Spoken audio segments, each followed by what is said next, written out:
예전부터 불교라는 종교가 있었고 또 불교에서 가장 중요한 덕목 중에 하나고 또 부처님이 베푸시는 것 자비라고요. 교회에서 자비를 얘기하는 게 조금 이상할 때가 있습니다. 그래도 뭐 남이 먼저 쓴 말이라고 해서 쓰지 않을 이유는 없어요. 하나님이 분명히 자비로우신 분이신 줄 믿습니다. 하나님의 긍휼과 자비가 우리 가운데 역사하셔서 또 우리 교회가 이렇게 29년 동안 하나님의 은혜 가운데서 서고 또 하나님의 일을 감당하게 하신 것도 하나님의 자비하심이 우리와 함께 하셨기 때문인 줄 믿습니다. 교회 29년뿐만이 아니라 여기 이 밤에 이 늦은 밤 겨울로 지나가는 밤입니다. 이제 해가 점점 짧아지기 때문에요. 좋을 때 밤잠을 포기하시고 나와서 기도하는 여러분들 왜 이곳에 나왔습니까? 어려움이 있고 힘든 역사가 있고 또 감당하기 어려운 일들 때문에 괴롭기도 하지만 이 자리에 나온 것은 하나님의 자비하심을 우리가 알기 때문입니다. 하나님의 자비하심이 없다면 우리가 여기에 지금 있지 않을 겁니다. 우리가 기도할 때 허공에 대고 기도하는 게 아닙니다. 허공에 대다 기도하면서 무슨 대답이 있기를 바라는 그 정도로 어리석은 사람들이 여기 나와 있지 않습니다. 우리가 기도할 때마다 우리의 기도를 들으시는 이가 누군지를 우리가 알고 그리고 우리가 기도할 때 들으시는 이유가 무엇인지를 알기 때문에 나옵니다. 하나님의 마음에 자비하심이 없다고 생각한다면 기도하러 나올 수 없죠. 때로는 그 자비하심이 잘 보이지 않을 때가 있습니다. 그래도 기도하는 사람들은 압니다. 하나님 어떤 분이십니까? 하나님은 자비하신 분이십니다. 그 마음의 중심에 하나님 마음의 중심에 있는 것이 자비하심이에요. 하나님 마음에서 흘러넘치는 게 무엇입니까? 자비하심이에요. 세상을 향한 하나님의 심판이 있고 또 하나님이 엄정하신 하나님이십니다. 공의의 하나님이세요. 거룩함이 있으세요. 하지만 그 마음 중심에는 자비하심이 있다는 것을 우리가 압니다. 어떤 것보다도 어떤 성품보다도 가장 하나님을 더 깊이 그리고 더 온전하게 설명하는 것이 자비입니다. 그냥 사랑이라고 할 수도 있어요. 근데 사랑이라는 말과 자비는 조금 뉘앙스가 다릅니다. 사랑은 조금 흔해요. 귀하고 복된 거고 참 아름다운 거지만 조금 흔합니다. 조금 흔해요. 그리고 서로 좋아해야만 하는 것 같아요. 하지만 자비는 그렇지 않아요. 서로 사랑하는 마음이 없어도 자비를 베풀 수 있죠. 그리고 자비는 늘 흘러넘치는 것 같고 위대하신 분이 불쌍하고 또 어렵고 감당할 수 없는 사람에게 부어주시는 사랑이라고 생각이 됩니다. 그래서 자비하심이라는 말이 어쩌면 하나님을 더 잘 표현하고 우리의 정서에 맞는 말이라고 생각합니다. 성경을 보면 계속해서 하나님의 자비하심이 분명하게 나타납니다. 하나님의 자비하심이 성경 곳곳에 있어요.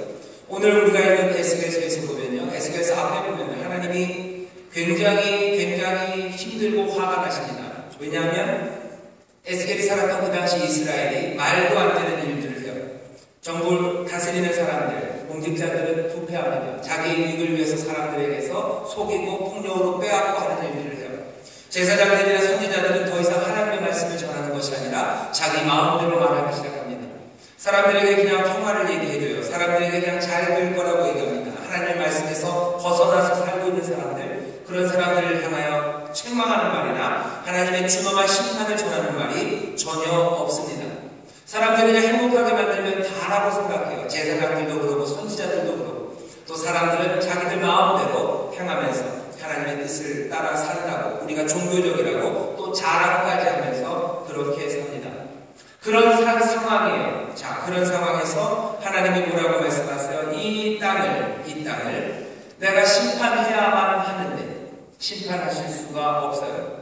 22장 보면 이렇게 되어 있습니다. 에스겔서 22장 30절로 이런 말씀이 있어요. 이 땅을 위하여 성을 쌓으며 성 무너진 데를 막아서서 나로 멸하지 못하게 할 사람을 내가 그 다음 그 가운데서 찾다가 얻지 못하는고로 라는 말이 있습니다. 분명히 이 땅은 심판받아야 돼요. 예루살렘 하나님 마음에 전혀 들지 않아요. 말씀대로 살지 않아요.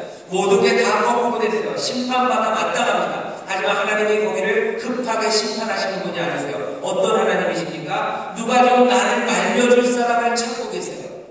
여기 22장 3절에 이 땅을 위하여 성을 쌓으며 성 무너진 데를 막아서서 나로 멸하지 못하게 할 사람을 내가 그 가운데서 찾으신대요. 누가 좀 날 좀 말려줬으면 좋겠어요. 내가 좀 멸하지 않을 이유라도 좀 대줄 사람이 나타났으면 좋겠다는 거예요. 예루살렘에 누구 한 사람이라도 나타나서 사람들아 하나님 말씀 들어라. 너희들 잘못했다라고 한마디라도 좀 해주고 하나님 하나님 용서해달라고 누가 나섰어? 여기 성을 무너진 데를 막아서고 그리고 멸하지 못하게 나를 알려줄 사람, 그 사람을 내가 찾는다고 하셨는데 30절에 보면 하나님이 애타게 그렇게 말씀하십니다. 안타깝게 그렇게 말씀하세요. 그 가운데서 찾다가 얻지 못하는고로 내가 내 분으로 그 위에 쏟으며 내 진노의 불로 멸하여 그 행위대로 그 머리에 보응하였느니라. 나 주 여호와의 말이니라. 예루살렘 하나님이 심판하셨어요. 하나님의 성이라고 불렸던 그곳을 다른 나라가 와서 쳐들어와서 다 멸하게 만들고 하나님의 백성들을 노예로 끌려가게 하는 일을 하나님이 당하게 내버려 두십니다. 하나님이 심판하셨어요. 하나님의 영광을 떠나셨어요.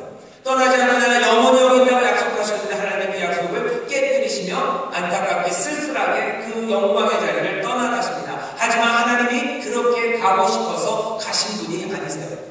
그냥 모두의 눈볼 씹어보면 바로 휘몰아져서 가시는 분이 아니십니다. 누가 날 좀 알려줬으면 좋겠어요. 누가 내가 이 재앙을 쏟아내는 것, 진노의 표를 내리는 것을 누가 좀 막아섰으면 좋겠는데 그런 사람 아무리 찾아봐도 찾지 못하는 거로 내가 내 분으로 그 위에 쏟으며 내 진노의 불로 멸하여 그 행위대로 갚겠다고 하나님이 말씀하십니다.